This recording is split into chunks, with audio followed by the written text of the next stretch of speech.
జూబ్లీహిల్స్ సీటుపై పసుపు పార్టీ గురిపెట్టిందా? ఇక్కడ గెలిచి తెలంగాణలో రీఎంట్రీ ఇవ్వాలని టీడీపీ భావిస్తోందా? అందుకు బలమైన అభ్యర్థిని ఖరారు చేశారా? ఇంతకు జూబ్లీహిల్స్ ఉప ఎన్నికల్లో టీడీపీకి బీజేపీ మద్దతిస్తుందా? జూబ్లీహిల్స్లో సైకిల్ పార్టీ గెలుపు అవకాశాలు ఎలా ఉంటాయి? చంద్రవ్యూహం వర్కౌట్ అయ్యానా?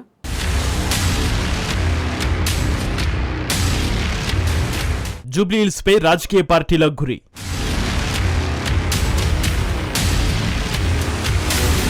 సీటు దక్కించుకునేందుకు సైకిల్ వ్యూహం.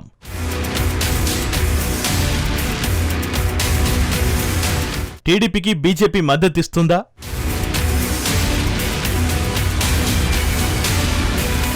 జూబ్లీహిల్స్ స్థానాన్ని దక్కించుకునేందుకు టీడీపీ పావులు కదుపుతోంది. సిట్టింగ్ ఎమ్మెల్యే మాగంటి గోపీనాథ్ ఆకస్మిక మరణంతో ఈ స్థానం ఖాళీ అయింది. 2009లో ఈ నియోజకవర్గం ఏర్పడినప్పటి నుంచి 3 సార్లు మాగంటి గోపీనాథ్ గెలుపొందారు. మొదట టీడీపీ టికెట్పై గెలిచిన గోపీనాథ్ ఆ తర్వాత బీఆర్ఎస్లో చేరారు. 2018, 2023లో బీఆర్ఎస్ నుంచి పోటీ చేసి గెలిచారు.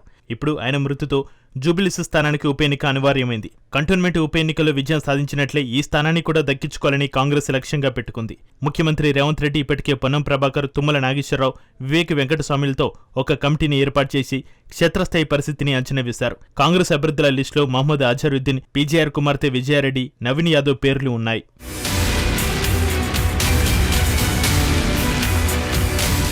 జూబ్లీహిల్స్ నియోజకవర్గంలో ముస్లిం మైనారిటీ ఓట్లు నిర్ణయాత్మక పాత్ర పోషిస్తాయని భావిస్తున్నారు. కాంగ్రెస్ ఎంఏఎం అవగాహనకు వస్తే సమీకరణాలు గణనీయంగా మారవచ్చు. ఇక గోపీనాథ్ కుటుంబం లేదా మాజీ ఎమ్మెల్యే పి విష్ణువర్ధన్ రెడ్డిని పోటీలో నిలపాలని బీఆర్ఎస్ పరిశీలిస్తోంది. ఇక్కడ మరో ఆసక్తికరమైన విషయం ఉంది. జూబ్లీహిల్స్ ఉప ఎన్నికల్లో టీడీపీ పోటీ చేయాలనుకుంటుంది. తెలంగాణలో భవిష్యత్ రాజకీయ ఎత్తుగడలకు జూబ్లీహిల్స్ను లాంచ్ ప్యాడ్గా ఉపయోగించుకోవాలనే లక్ష్యంతో సైకిల్ పార్టీ ఉంది. ఉప ఎన్నికకు టీడీపీ తన అభ్యర్థిని కూడా ఖరారు చేసినట్లుగా తెలుస్తోంది. ఆంధ్రప్రదేశ్లో ఎన్డీఏ కూటమి విజయాన్ని తెలంగాణలో ప్రతిబింబించాలనే టీడీపీ ఆసక్తిగా ఉంది. జూబ్లీహిల్స్ ఉప ఎన్నికల్లో టీడీపీ, జనసేన, బీజేపీ నుంచి ఎన్డీఏ అభ్యర్థిని పోటీకి పెట్టడంపై చర్చలు కొనసాగుతున్నాయి.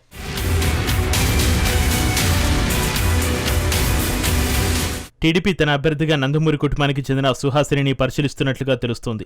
సుహాసిని అభ్యర్థిత్వం ఎన్నికల ప్రయోజనాలను చేకూరుస్తుందనే నమ్మకం టీడీపీలో ఉంది. మరోవైపు పారిశ్రామికవేత్తను పోటీకి దింపాలని బీజేపీ ఆలోచిస్తున్నట్లుగా వార్తలొస్తున్నాయి. ప్రస్తుతం చర్చలు ప్రాథమిక దశలో ఉన్నాయని తెలుస్తోంది. కూటమి 3 పార్టీల నాయకత్వం మధ్య చర్చల తర్వాత తుది నిర్ణయం తీసుకునే అవకాశం ఉంది. జూబ్లీహిల్స్ ఉప ఎన్నికలో పోటీకి మద్దతిస్తే గ్రేటర్ హైదరాబాద్ మున్సిపల్ కార్పొరేషన్ కు రాబోయే ఎన్నికల్లో కాషాయ పార్టీకి పూర్తి మద్దతు ఇస్తామని టీడీపీ చెబుతుందట. ఈ మేరకు కాషాయ పార్టీకి సైకిల్ పార్టీ హామీ ఇచ్చినట్లుగా రాజకీయ వర్గాల్లో చర్చ నడుస్తోంది. అయితే టీడీపీ ప్రతిపాదనకు బీజేపీ స్పందించాల్సి ఉందట.